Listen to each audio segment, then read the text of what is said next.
I did clip it, make that. I did clip that one, but I'm gonna get into just some of the videos real quick that he did, and we'll go from there. We'll start with on this one I don't know if you accidentally or intentionally, you was trying to show, look, I'm doing this thing my way, and you accidentally leak that you make X amount of thousand, $100,000 million a month. What were you hoping to do in the process of doing that? Did you want to show like, look, you can do it on your own? Or what was the purpose of you doing what you did on IG? Well, the message is always that you can do it on your own for as many people that want to hear that. In that moment, I was just tracking the growth. Yes. I was sitting there just like I said, it's been a road long traveled. Right. So I think it was the impressions is what I was trying to highlight. It was some around. You forgot to block the other part out, huh? No, you know what? We blocked it, but we old dinosaurs. So they unblocked it. Damn. They unblocked it, and I got a lot of phone calls, but God is in charge. So ultimately, a lot of good came from it. And again, we sharing information. It's not meant to be gatekept. Let me ask you this. What made you decide to go to Patreon? Because there are a lot, I mean, you're on YouTube audio, you got Apple, you got your platform is vast. And so you got a lot of different people can consume the Joe Budden podcast on a lot of different platforms. Why was it so important for you to go that route? At the time, that was, we had a high belief in ourselves and what we had accomplished at Spotify previously. Okay. And we had a lot of data that told a story. So at the end of the term, you know, you can listen to all the offers in the field, which we did. We listened to everybody. But ultimately, where would I be the happiest? One, where could I be paid? Where could I celebrate in the growth of my own show without having to ask anybody? I mean, that's always just the most important. Did you feel like if you had taken one of these deals, they were going to, then they feel like they can, what Joe Budden can talk about, how Joe Budden can move the show, the growth of the show, because you move as you want to, because you are the sole proprietor, you're the sole owner of the show. So if you want to add somebody under your umbrella, I can do that without having to ask for permission. Well, you know what, anybody we partnered with, they never really tampered with the creative. Yes. In that, right? But when you're just learning, right? And at every turn, what I was learning about how podcasters would be paid and how advertising worked and CPMs and all of this other shit, I never jived with any of it. Right. I never jived with any of that. And I was able to, because my show was so large, you know, kind of have my own say in things. So at Complex, it was Complex negotiating the advertisement deals with their sales teams, and whatever the tiny bump was in my contract is as much as I'd be able to participate, even though the ad was contingent upon my participation. Correct. Big problem for me. Yeah. Big problem for me. Because you doing all the work. You doing all the ad reads. People want to hear Joe Budden. They want to hear your voice. It's not the same as them just implanting it in there. They want to hear Joe read that. And that's the part that often gets like twisted up when I say that. This is only applicable if your replacement list is like short, because they can always replace you. Correct. They can always replace you. Yes. But I mean, it's my job to make it damn hard for them to do that. Right. At Spotify, it was more the same with the advertisements for us. We were getting bunched in with whatever thousands of shows. Right. Well, we were one of the first, one of two. And then we got bunched in with all of these thousands of shows that y'all shopped and came back and spread out that doesn't jive. I don't jive. Right. I don't jive with that. You're the most popular. I don't jive with that. You're the most popular. You're the biggest. But you want us, these other mini shows, you give us a tiny bump, but it's not, this is not market.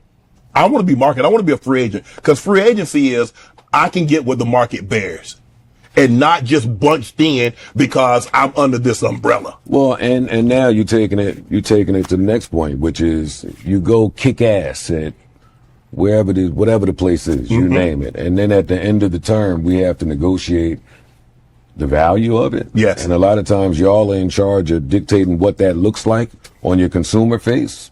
I don't jive with that. Right. I don't jive with that. I never jive with that. So Patreon for us was the best because we were able to get equity. We were able to participate in the growth of this partnership. Right. And it was able to just put it in the hands of me and my fans, which has always been the case from day one. Right. I always want to do that. Were you one of the first to be on Patreon? No, not on Patreon. On Patreon, I wasn't one of the first. Patreon's been around for a while. Before I signed my Spotify deal, Patreon was around. Okay. But you didn't really know anything about it because the podcast space, I've only been in it for like 5 years, Joe. And so I remember CJ, who's my producer, he was at Fox because I got into this because Fox wrote it into my deal. And so even though I had it in my deal, we weren't doing anything. COVID happened. They was like, well, we would like to, because we got it in your deal, we'd like for you to do a podcast. So I'm like, what am I going to do? What am I going to talk about? There's like, and CJ was like, well, call the most famous people in your phone and ask if they would really be willing to come on the show. Mm-hmm. Now, at that time, there was no in-person, so we had to do everything virtually. Hell, I had Floyd Mayweather, had Snoop Dogg, had Ice Cube, had Rick Ross, had this one and that one. And so that's how I started. But I was like, this ain't nothing. He said, no, there's money in it. I said, well, they ain't tell me nothing about no money. They just say I need to do this because it was written in my contract. And they wouldn't. And so, but I did go back. I said, look, if I ain't say CJ because CJ was an employee of Fox, so I didn't want to get him in trouble. Mm-hmm. I said, but I think there's money in this. The only person I knew that was getting money in podcasting was Joe Rogan at the time because he was so big. Yeah. But I was like, Joe Rogan. So what's the money? And then once you start doing it and you start doing a lot of things on your own and you start see like, hold on. There's the YouTube, and then you get the programmatic for the ads that they place, that you can place ads yourself. Yes. You can. I'm like, there really is money in this. It's a whole other world. It's a whole other world out here. But as you said, that was not something they were going to tell me. Hell no. Hell no, they wouldn't tell you that. No way. But you said they gave you an equity stake in Patreon. So is that what you look for when you look to do any partnership? Are you looking for an equity stake, or are you just looking to take the money up front? I'm never looking to just take the money up front. Okay. We would have advanced conversations in the background. Right. I'm not saying that no deal can get done without me having equity, but I ask for it today. Right. Because the podcast and the podcast community is its own economy, and I've seen the effect of what a partnership does. Mm-hmm. We were at Spotify before they went public. We understood what they were trying to do at the time. To funnel money away from the music business, and podcasting played a really pivotal role. That's why I never want to undersell it because it is low budget or the word podcast. Somehow it's developed a negative connotation, Joe. Why is that? And you know what? And I listen, when I started, it was a negative connotation. Yes. They kicked my ass for it, but it does today. It's stigmatized. They do tend to hear that word and kind of just compartmentalize it, put it in its own space. Because a lot of the big, like A-list celebs, they look at podcasts like, that ain't no real TV show. But if you look at Netflix is starting to get involved in podcasting. You saw Amazon get involved in podcasting. You see these big conglomerates. Listen, if it wasn't what is growing, they ain't wasting no time with. Long before Netflix, some of the shows that would pop up on these streaming apps, television shows, would be modeled or based around a podcast. Right. I can't tell you how many times on Hulu it would say, inspired by this podcast, or it would start with a podcaster. So it was broad. And television shows would even make mention of things that they would hear on the podcast. Right. But you're right. How it's looked at and what people get when they hear that word, it's still, because nobody really knows how anybody's getting paid from it. Right. I think that has a large part to do with it too. All you ever hear, today you hear. And that's why I think I respect Joe, because Joe give you game. Even though, like I said, in the Black community, bro, we like to do shit. We don't like to give people game. We don't like to give people the information of how we did this and did this. We feel like, oh, if I give you the game, how I got this, you're gonna take away from mine, man. When it's so much out here, bro, for all of us that can, if we put the time in it to collab and eat and not be going at each other, we could all be eating from this shit, bro, and really be doing a lot of good. Like I said, bro, like what Joe has built with his team, bro, and just his production and everything, man, you gotta respect it. You can hate it and say this and that. He be gossiping and everything. Bro, let me tell y'all something. Half y'all niggas be gossiping, y'all be gossiping for free. Like that's just y'all niggas gospel. And I'll be real with you. Niggas gospel more than bitches do. And I don't even mean to say bitches, but like it is just being, I'm being so honest right now. Gospel more than bitches do, dog. And at the end of the day, bro, you just giving your honest opinion.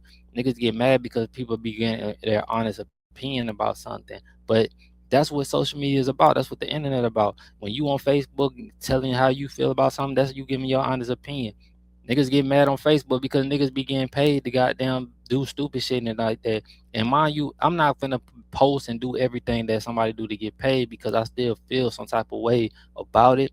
And I think that's my pride and ego that I've been trying to work on.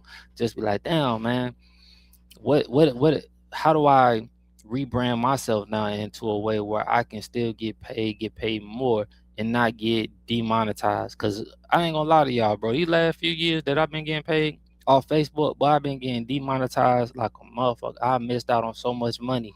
Thank God I just got my reel and everything back where I can get paid. Even though it's not all the way back, I'm just trying to figure out different ways now that like I could have been started a podcast, been doing this shit since COVID. I didn't start this shit for real since 2023 when my bro Nate got me to be on his shit. And even when I was doing it then, I wasn't consistent. These last probably since no since October has been the first time I've ever been this consistent. And I think that's why I feel and I could see the numbers growing, but I'm just trying to figure out how this shit works still. And that's why I say I respect how Joe did it because he did it without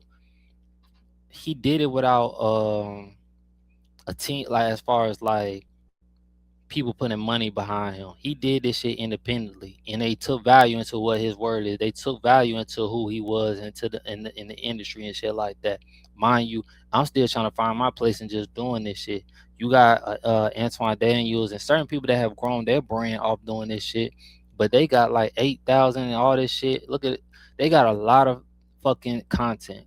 And then you got a lot of people. I just seen one content dude. He quit. He had like over 24,000 fucking content.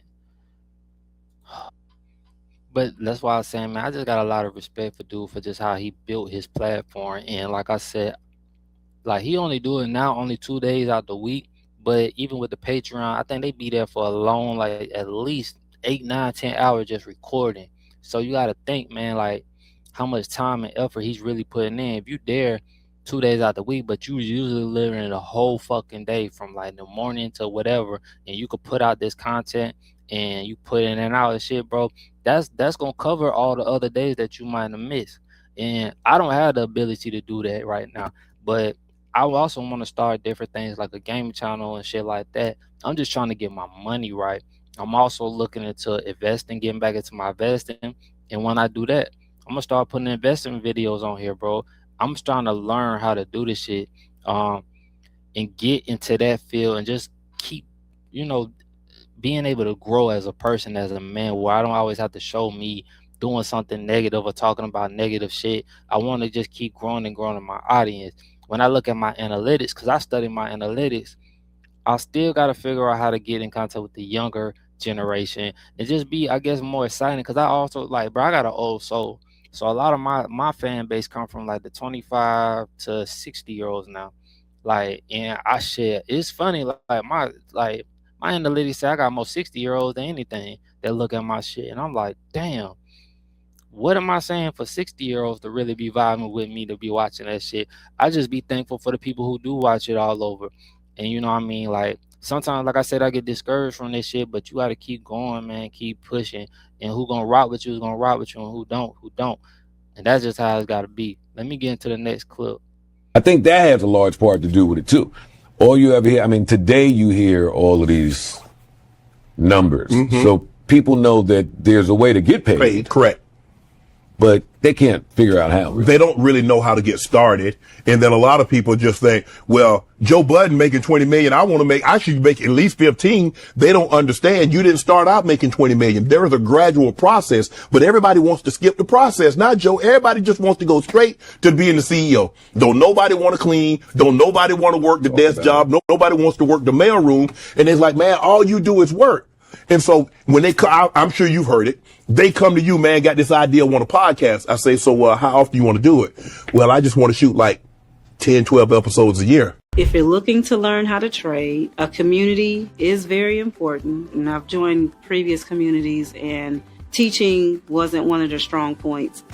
So I was left with guessing. Trade with the pros definitely goes down to the basics so that you can understand the process of trading. I don't have to guess. I can access recordings if I miss a lab. I can also do one-on-ones with accountability coaches. That gives you an understanding of how trading with the pros can help you be a successful trader.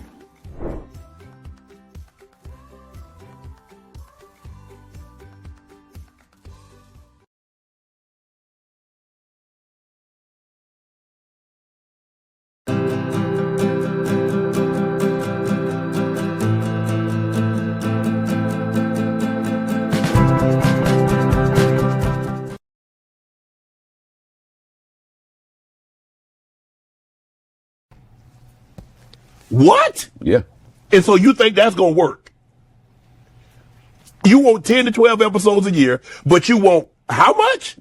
That part. How much money do you want for those 10 episodes?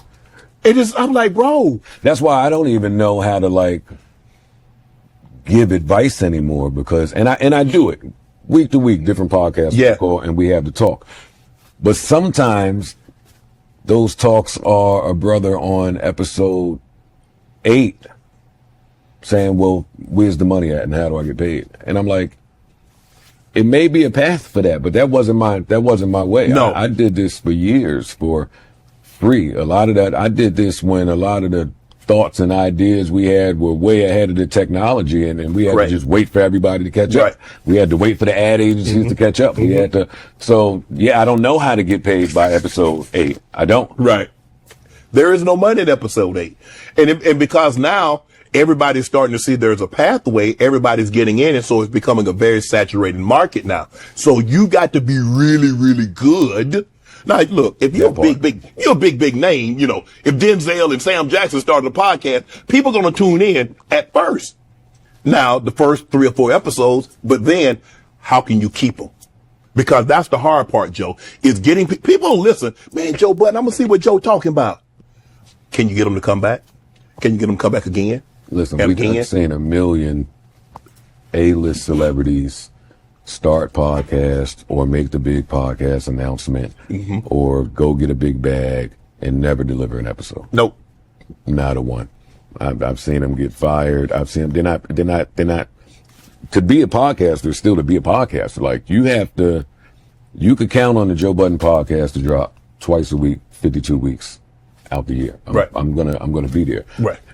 Some of them, you're not committed to it. Y'all are playing the headline game. You're playing the stock game. You had no intention of doing that. Especially when COVID came out, Joe. Oh, my Lord. Because there was really nothing. The studios couldn't shoot, but we got to get something out. Hey, Joe, we got this big. Okay, yeah. Yeah. I thought Joe had a podcast. I thought Joe was going to drop this such and such. Mm-hmm. They took the money and ran. Always. And then, like, bro, it's a grind. And people don't realize how hard you got to work and what goes into it, Joe. People really just think you and your group, y'all just show up and just shoot. No, you got to run down. We got a direction in which we want to go. We got to get in and out. We got to direct traffic. Yeah. It's not that simple. But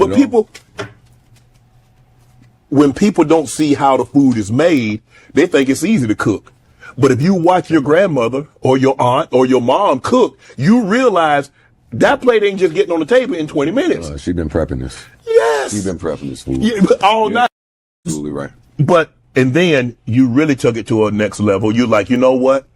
I'm going to have my own ad team. I'm not going to rely on some of the others that have advertisers that they come to you, and by the time it gets to you, you getting 60%, as opposed to like, you know what, I hire my own ad team and I'll get the whole 100% and they give them a percentage of however you do it. Mm-hmm. What made you decide to go that route? Honestly, the outlook as far as ads started with just like how I listened to podcasts and how I was as a rapper. I used to hate promo.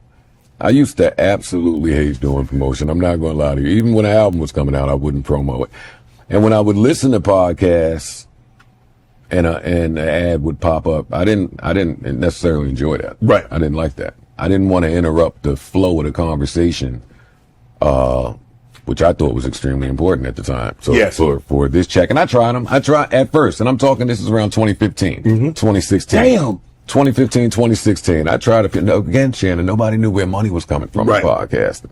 So if this ad came for whatever the money was, it was shorts. But the thinking was, if you pack in a bunch of those, you can see how you make some money. I did the ads. I put them all up. Whatever the read was, I went totally off script, laughed at them, told them to call me instead. I think it was Talkspace or somebody. It was a mess. But from there, again, how I moved was because the audience was so large and it was growing year over year. So, I mean, it was cheaper to just hoe around and add yourself to death versus nurturing a relationship with a brand that you understood, that understood you. And again, maybe this is trauma from black people and how I view the word shock jock, right? Because you'll participate in all the success, but anytime something happens off script, you're so quick to toss us to the side, put all types of words in these contracts. I never jived with that. Right. I never jived with that. So, I forgot where I was. Yeah, no, but you were saying that why you decided to like do your own. You have back to the ads. So yeah, and we were blessed enough to have some really good partnerships with some people for years and years and years, and it was profitable for both sides, and you meet good people, and you do this thing. You start to do it, and you start to reap the benefits of the independent company that's out here putting in the work versus the ads team, the sales team. And then that's always the thing too. This whatever your beef is with whoever you partnered with, at some point they're going to put it on the sales team if you start having the right conversations. It's like, all right, let me come talk to the sales team. Right. Then let's have a conversation. Let me get on the phone with some of these people. Right. And but edgy content. The big game is almost here, and there's no better way to cash in during America's biggest sporting event.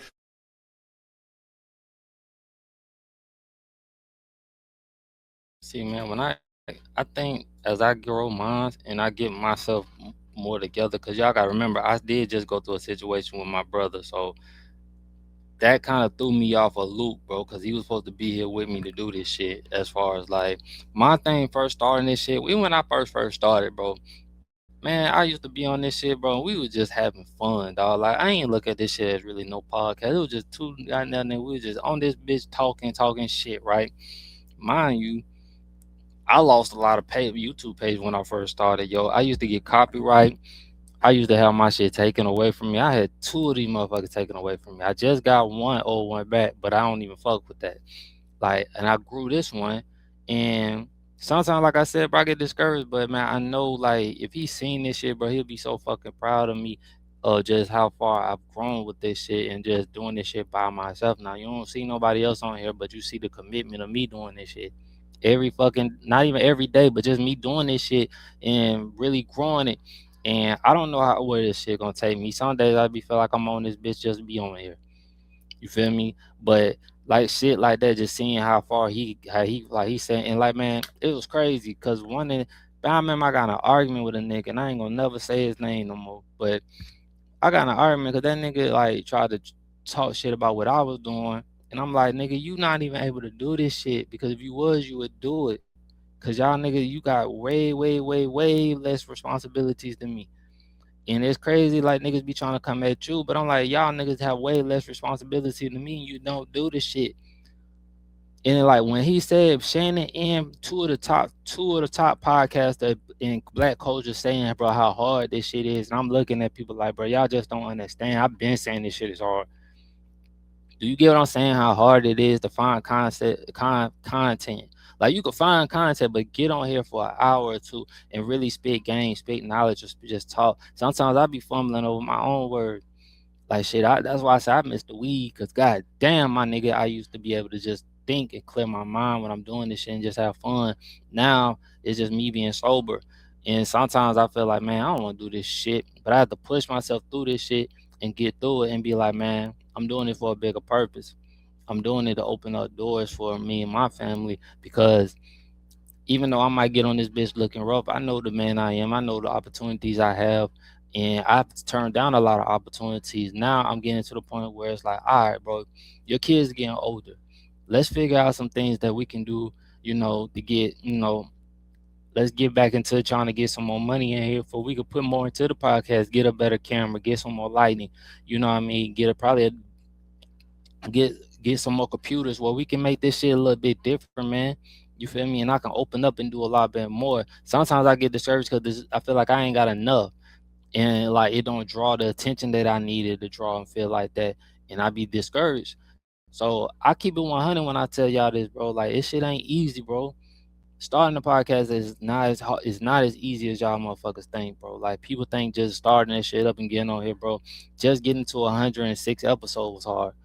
Do you get what I'm saying? Like just finding the content to really goddamn do this shit. Like, nah, it's bullshit that goes on where you can find type of certain bullshit to talk about, but finding non-negative shit to talk about. That's why I said I talk about sports. I'm gonna get on here and talk about the J. Cole situation. I'll get on here and talk about, politics.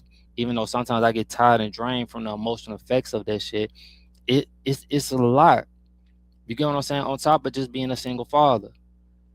You get what I'm saying? A lot of people have not never been in my shoes and never will ever be in my shoes. So for me to be here, like my daughter's mentor yesterday made me so happy when she seen my daughter, and she was like, my daughter made AB honor roll, and when she told her, but she was like, oh my God, that's a big deal. Like y'all don't understand. And I'm so nonchalant with certain shit that I don't be really. It is what it is. Like I'm proud. You feel me? But I'm so nonchalant. I don't really just. But I'm so proud of my kids. You know what I mean? Just they seen how I've been through and how hard it was, not just to get them, but just to get them where they at now, man. Like people don't know the fuck I went through to get them where I at. You get what I'm saying? Like people don't know. They don't see the behind the scene, bro. And I'm not finna get on here like and talk shit about what I've been through and how this. Now I could speak on certain shit to help another man get, that's going through what I'm going through. But I'm not gonna get on here and try to downgrade my baby mamas or downgrade anybody like that I know of, for real, cause I can, but I won't. Not with a baby mama shit, but I can downgrade people and shit like that. Like we all can. But it's just certain things I won't do. Sometimes, like I said, I get into certain people shit that I feel like I need to talk about. But a lot of this shit, bro, we already be tearing each other down, and that's what I feel like the people who control this shit want to see. Like if you notice, bro, the shit that generates a lot, bro, is the negativity of us downing each other and shit like that, or talking shit about our family problem. That shit draws so much attention. We love drama, bro. We like that's why I see uh that's how I see. I know why Zeus is number one and where their platform is. They get the fighting and shit, all that, bro. People love that type of vibe and shit, bro.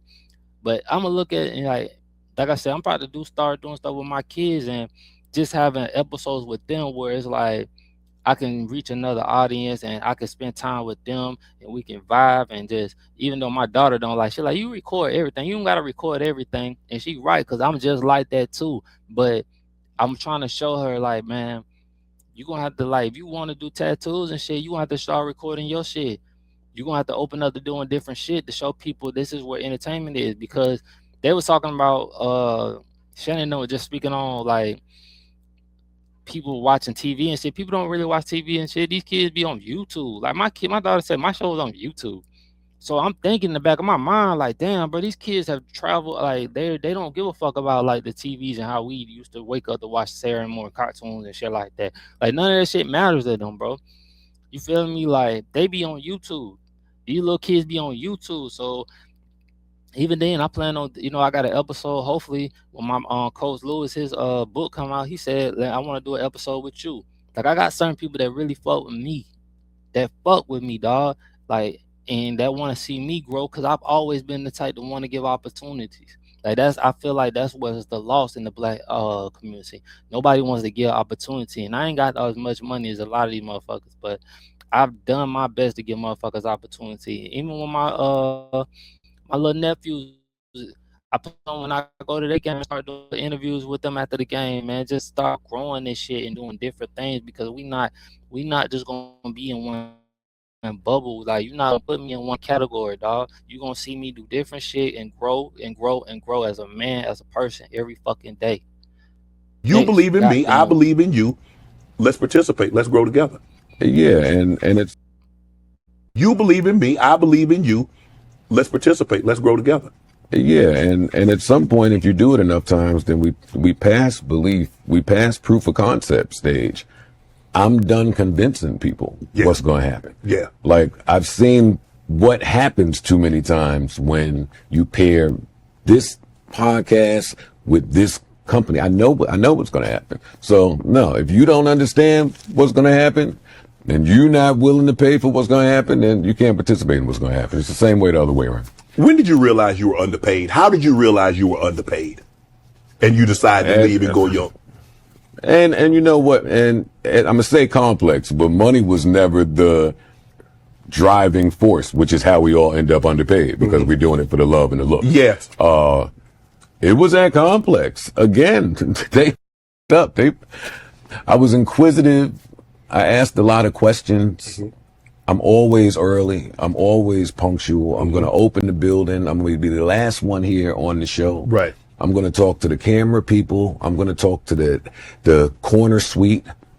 Like, I'm going to have the information to be able to best make the next decision. And that's how I ended up learning about what went on with the ads and how they were being sold and how they were being funneled to me. And I just believed that I should participate differently once I heard that. I had no idea of the money that was flying around, because we're not supposed to ever learn the money that's flying around. But once I heard it, it was over. And I was like, well, what happens if I don't wear this, whatever the sneaker was at the time? And they were pulling out.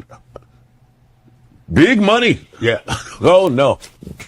I don't jive with that. Yeah. I don't jive with that. And from there, everything was education after that. From there, everything was education and learning what people are paying, learning what they're paying for, how they value it, how they're benefiting from it. Like, it's education. You had to learn. But Joe, at the time, you turned down, allegedly, a big deal from Spotify, over $40 million. That's a lot of money. I don't know if it was 40, but it was a substantial amount. It was a good amount. Probably more than than I had ever made. Yeah, you're like, and to walk away from that, Joe, and to believe in yourself, to say, you know what? And somebody, who did I hear say? Well, Master P. Master P said, well, they offered me $1 million. Well, if they offered me $1 million, I must be worth about 50 to 100. Yeah, on the Solange album. Yeah. So absolutely right. Is that how you were thinking? If they're offering me this substantial amount of money, I've got to be worth a little bit more, because they ain't looking to break even. They're looking to turn a profit. So if they'll give you that kind of money, what kind of profit are they expecting to turn? Well, at Spotify, again, craving information. The 2 years I was there, we did a lot of asking for advanced analytics, a different kind of dashboard, different codes to be able to track things that were specific to your show, slash Joe Budden. So we got this data for 2 years. Okay. At the end of that road, you can take this 30 million or whatever the number was, or you can trust in what the data is saying if you go out there and just do the work. Yourself. If you think, if that says that for the last 2 years and you trust in your audience and what you're doing, I'm going to take these people with me over here and see what happens. And by the grace of God, it worked out, man. It worked out, but a lot of tough decision making, a lot of sleepless nights. It is a lot of turmoil, a lot of scrutiny, a lot of public bullshit, a lot of mistakes. But I mean, my trust is in him. When you see Joe Rogan get a deal, Alex Cooper, the Kelsey brothers, the Ringer just sold. White people. Yeah. Damn, Joe, you ain't even let me finish. Okay, well, go ahead. There's no need for me. There's no need for me to be starting the conversation wrong. There ain't. I will. There's never a time where I'm comparing my race to a white man's race. Right. I mean, for reasons that we feel it's obvious. I mean, it is obvious. It is obvious. My fight is different from their fight. Yes. And I don't say that angry about it, but I mean, I acknowledge it. Yes. We understand. Yeah. But let's not make it seem like. And I don't need to either, right? Okay. I don't need to. There's Steve Harvey. Yep. There is Charlemagne. Yeah. Is on that list. There is Kevin Hart has a podcast that. There is Kevin Hart. There is my brother Stephen A. Even though I'm mad with him right now, but there are black examples of what happens when you own your IP. Right. It's black examples of that. And congrats to all of those people you name. Alex, I'm a big Bill guy. Love Bill. Shout out to Joe. That's cool, but not the same race. If they came to you and offered you something like that, would you be willing to turn over? Says, okay, I'll do X amount of shows for this amount of money. Y'all sell whatever. Y'all gonna give me X. I'm cool with it. Wait, who said that? If let's just say a Spotify, one of these big conglomerates, right now Netflix, Amazon is still in. They don't do as much as they once did. What is that? Wandering, Wave, and all those guys. They say, Joe, we're gonna take up the Joe Budden. We're gonna take up the umbrella. We're gonna give you X amount of dollars, and then we're going to sell everything. Kind of like what they do with Joe Rogan. I think Joe got a 5-year, $250 million deal. So they come to Joe Rogan, come to Joe and say, Joe, we got a 5-year, $200 million deal. We just want to take over everything. Probably not. Probably not. It's not where I'm at right now. I'm 45. Like, I still feel spry. I still feel like, I don't feel like the aging artist that needs to go sell his catalog. Oh, okay. I see what you're saying. And I'm building catalog. Yeah. I'm building catalog. Well, and I know what I make right now. Mm-hmm. So they have the double. They have the double that, huh? And we'll talk to anybody. I mean, don't get me wrong. We'll talk to anybody, and probably are talking to most of them. Right. But the deal would have to be boutique. Are you looking to scale? Are you looking to have more instead, like, say, like Netflix? They're getting podcasts and trying to develop their podcast division. Or you look at some of these other, Amazon was trying to develop their podcast division. Is that what you're trying to do with Joe Budden? Are you trying to develop a podcast division where you have, obviously somebody maybe in hip hop, and then somebody in motivation, and somebody in fitness, and somebody in, relationship? Are you is that the direction that you're trying to go in?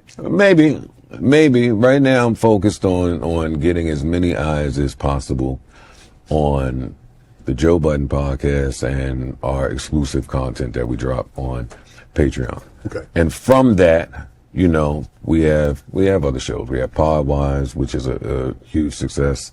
We got the Ian and Mark show. Like, I want to be nimble enough, Shannon, to always be able to go do a show. Right.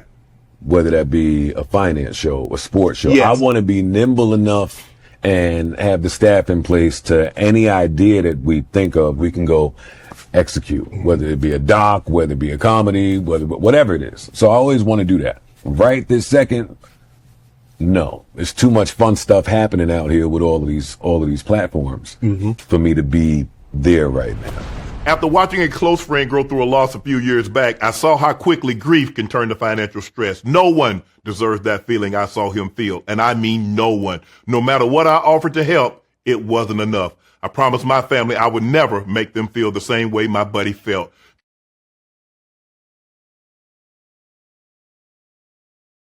So yeah, man, like I said, bro, like you just have to respect the game, bro, that he's giving out, bro, and telling you, like, this shit ain't easy, bro.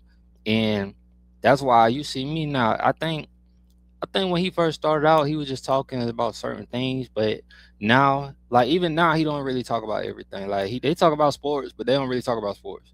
They don't talk about politics like that. That's why he added Lamont Hill. You feel me? I feel like I can do a combination of both. It kind of is better when I have people on here. I'm not gonna lie, because I get to like we get to go back and forth off of ideas and stuff like that. But you can't really force everybody, and you can't have everybody on your show. Everybody don't know how to be entertaining. You feel me? So I'm not saying I'm the most perfect at it, because like I said, I be tired, y'all. I ain't keeping that shit 100, bro. I be fucking tired.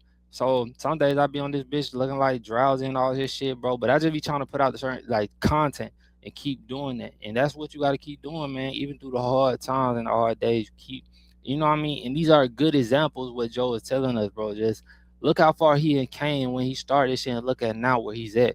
You feel me? Like, and this shit ain't gonna happen overnight. This game, man, this game is like it's a hard game to break into, bro. And when you not famous, you ain't got all the little, you know what I mean? Even famous people, bro, like I see a lot of famous people that don't hit on this shit. I see a lot of people that ain't got the same numbers that they used to have to, because like I didn't want to become dependent on people as well. You feel me? Because I'm very intelligent, so I could speak on anything and everything that I need to.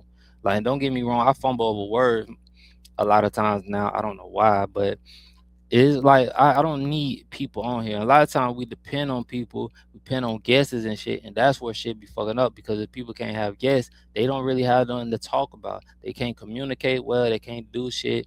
And you know what I mean? You gotta understand what I think I'm learning is being able to speak on shit without feeling a type of way. Like if I'm gonna speak on some shit, I'm just gonna speak on it. And that's still part of me that's growing, and I'm still developing that, because sometimes I be like, bro, that ain't even part of me. I don't know if I want to speak on that or just be trying to get shit just be doing shit. That ain't with all that. With big boy dollars, for sure. And YouTube has always operated as the lone whale in the sea. Everybody was there already, because that's where the eyes were. And that was back since way back. So now, right, you have somebody over there should have seen so many stars.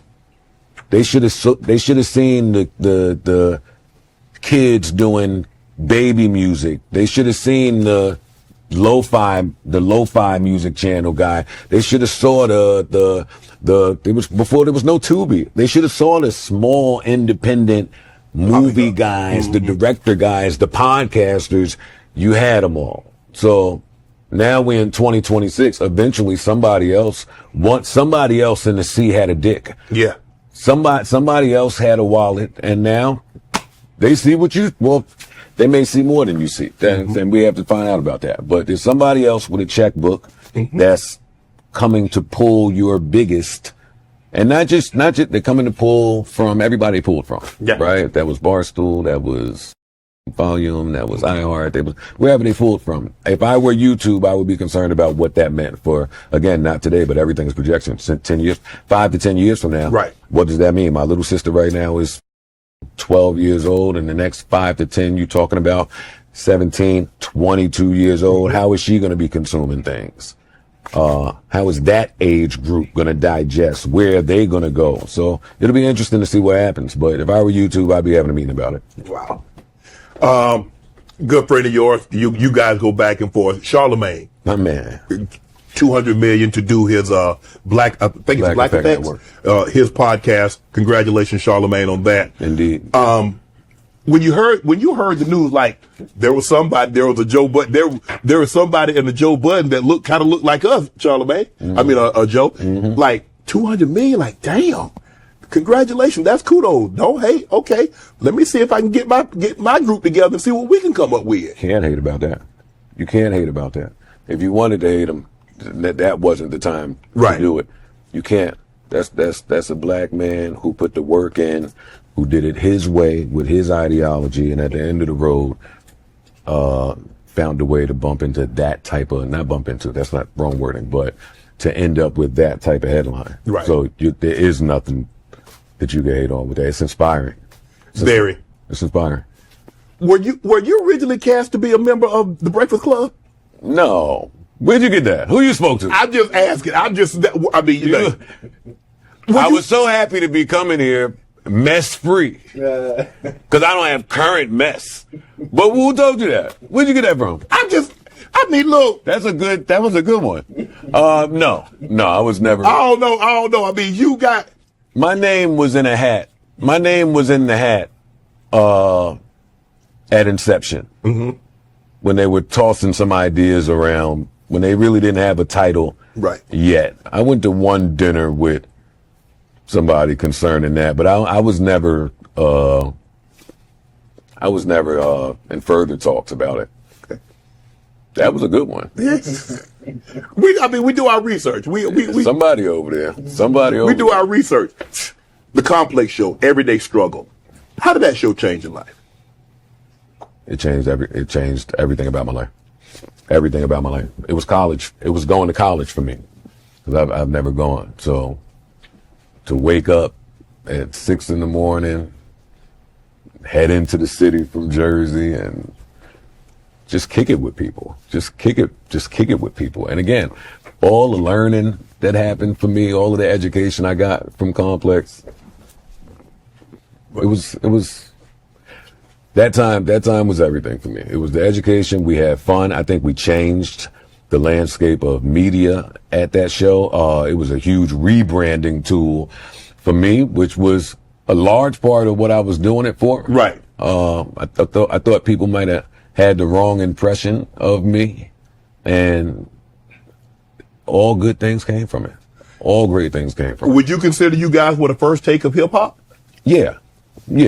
First take, whole piece of definitely inspiration for sure. That debate style was hot.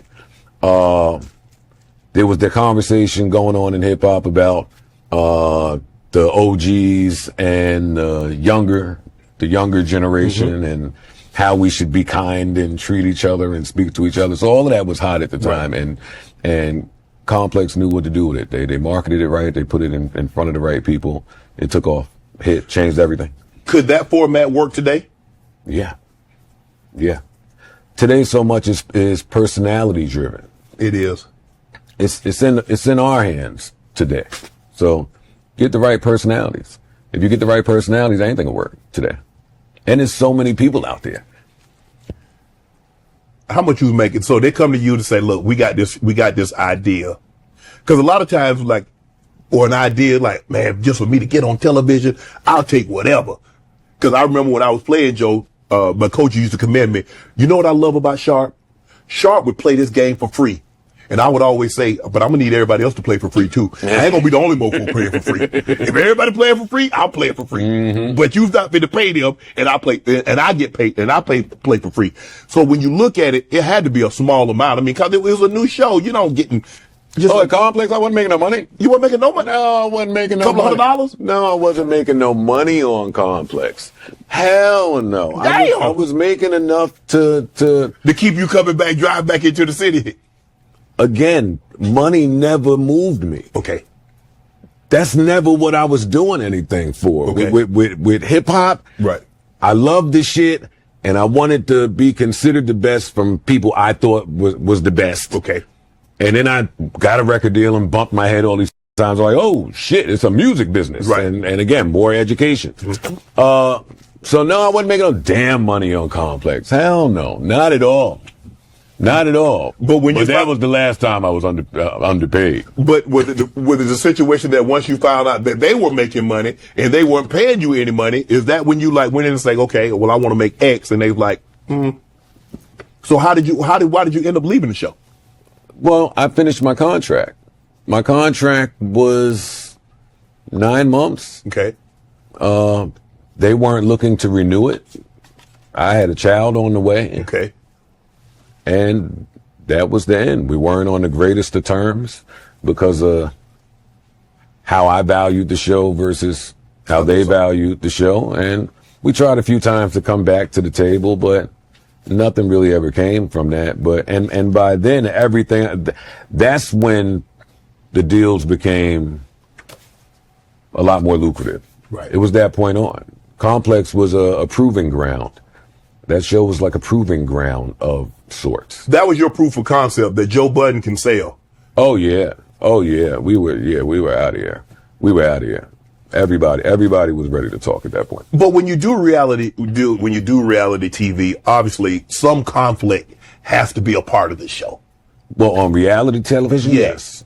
On reality television, yes. That was right up your alley, huh?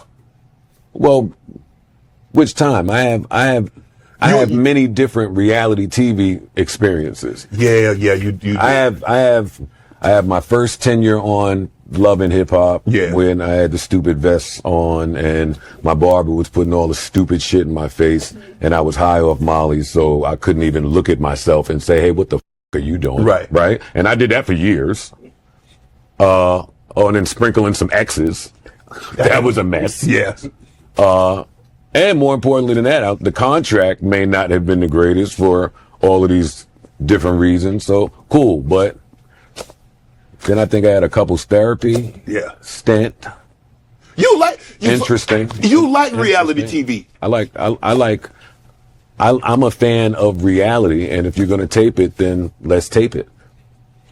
That mindset started for me because in rap, in the era that I was in hip hop, it was very braggadocious. It was very stand on couches with 20 girls and the cars and the jewelry. Rappers couldn't even really say they had a girlfriend. In that era. Right.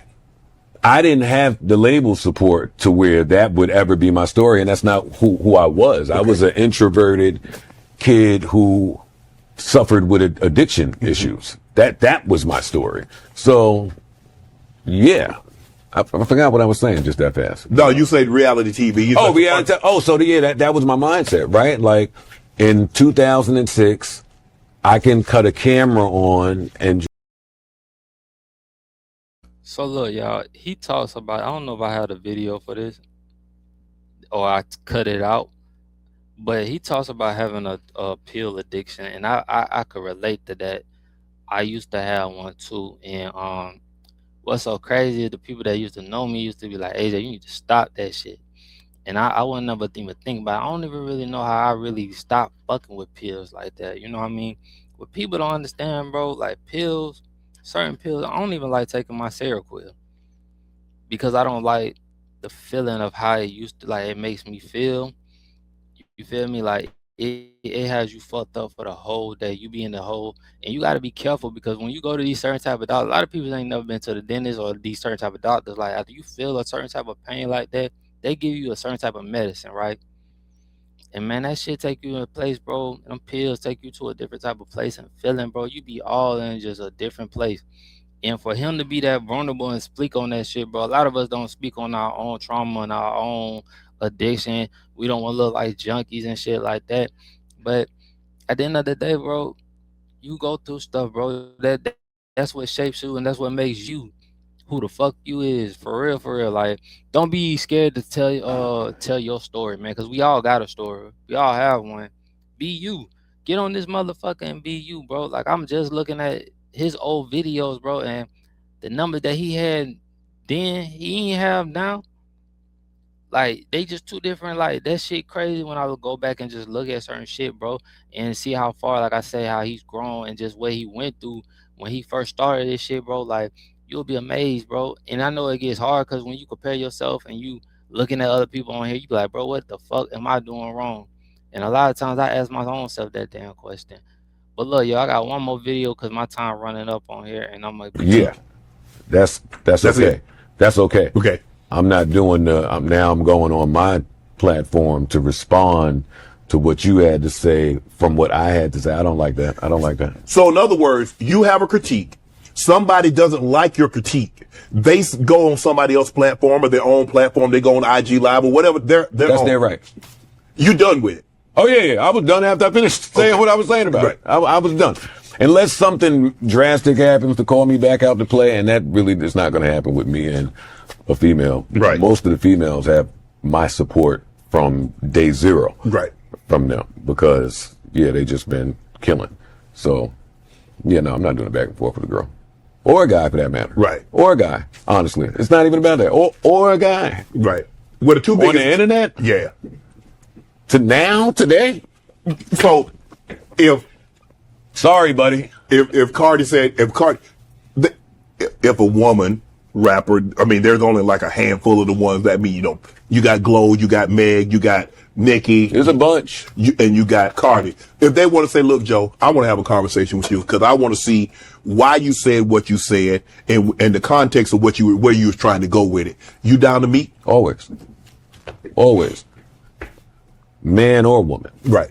Always down to meet or talk about something I said. You like what we talk about? Before I go, what we talk about? It's normally just how somebody feel about something I said, and I get that. People are human, people are sensitive. Right. Artists deal with a lot of shit. I understand it. I understand. I was that. I try to carry myself a certain way because I was that, and I understand it. But sometimes we go too far. We talk for a living. We talk too much. Yeah. We say a lot. And as long as it's not coming from an ill-intended place, it's not coming from. Yeah. But I think the thing is with you and myself is that we're passionate. We're not really going to talk about something that we're not passionate about. And people take passion as hate. Well, that's what this Gen Z and these millennials, if you don't agree with them, you hating. Hating about what? Because I didn't like that? If I say I don't like oranges, that don't mean I hate apples. But that's where we are now, Joe. Well, we're passionate and we're going to say what we have to say, but we're also some of the best in the field. Right. And that has to be accounted for during whatever I'm doing. So I'm not expecting the artist to understand how I'm dressing something up or how I'm producing in the moment or just how I'm being performative or how I'm putting sauce on something that I don't expect them to get all of that. How do you feel? If I hurt their feelings, I'll apologize. That's not beneath me. Like, I'll apologize and get this out of the way. But for the most part, it's cool with everybody. Nicki goes on stage with Charlie Kirk's widow. I didn't love it. Why? Did you love it? You know what, Joe? I'm going to be honest. To keep my sanity and to keep my calm, I really try to stay out of this because I see what's going on, and all it does is make me more and more upset. And when people first started getting behind President Trump, I lost some friends. But I started to think about it. I was like, it's their opinion. If that's how they feel, I'm ruining friendships and relationships so I let them have. That's their choice. I understand. But it took some growth on my part because I see, and I think I'm looking at you, you like, man, did you hear some of the things that man said about women that's like you, and you sitting up there with his. That is the role that I believe Turning Point to play in the rewriting of history or revisionist history when they visit these schools and have all of this money just basically being pumped into a certain belief system. I won't take us there and speak to what I believe that belief system to be. Okay. But it's a mess. It's deeper than political views. I'm not political at all. Mm-hmm. I'm not political at all. You want a Republican, I'm not, right. That's not my bag. But the way people go about certain things, when you see what happened to Renee Nicole Good in Minneapolis, when you see the way that these quote unquote ICE agents are behaving, when you hear how the president responds to that incident, when you hear how he responded to the Reiner murders, there's a tone that I don't think is hidden, and they're hiding these white nationalist views behind Christianity. It's in front of our faces. So and a lot of money over there. Yes. It's a lot of money over there. So she won't be the first or the last. Like, there will be plenty more celebrity. Yeah, for sure. To take that check. Listen, when you on that side, they rocking. Yeah. They rocking. So tempting for people, I know. But my views and just how I was raised and my family that I come from and Sumter, South Carolina, No. Because you know how it works, Joe. All it takes is one. Well, you heard what Joe said. Joe said black people are doing the X, Y, and Z. Well, you heard what Shannon said, that he did say X, Y, and Z. So they'll take the voice of one and then try to make it the voice of millions. Yeah. Well, and that's a plan. And that's a plan. I can't be complicit. No, and not and sleep at night. So it bothers me when I see people that I know and have some sort of relationship with and have had some conversations with, and you know, I've seen people grow and become multi-million-dollar brands from black shit and black people and black consumerism. Like, so to watch you take that equity and stand over there, yeah, I can't jive with that. Nikki got upset at me because I was on Twitter and I was going back and forth with somebody and we were talking about Nikki Haley. And so I said, that woman don't care nothing about X, Y, and Z. So we're going back and forth. We're talking Nikki Haley. They tweet something, I tweet back. Somebody tweet, you should have Nikki on the show. I said, Nikki who? Nicki Minaj thought I was taking a diss at her. I said, how you take a diss? We're talking about Nikki Haley. And I know.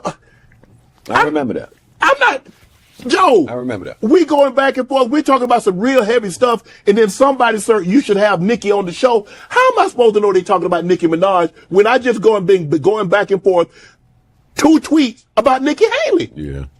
Yeah. She got upset. The barbs was on you. I was like, bro, the barbs made the week hot. I'm like, well, damn. Yeah.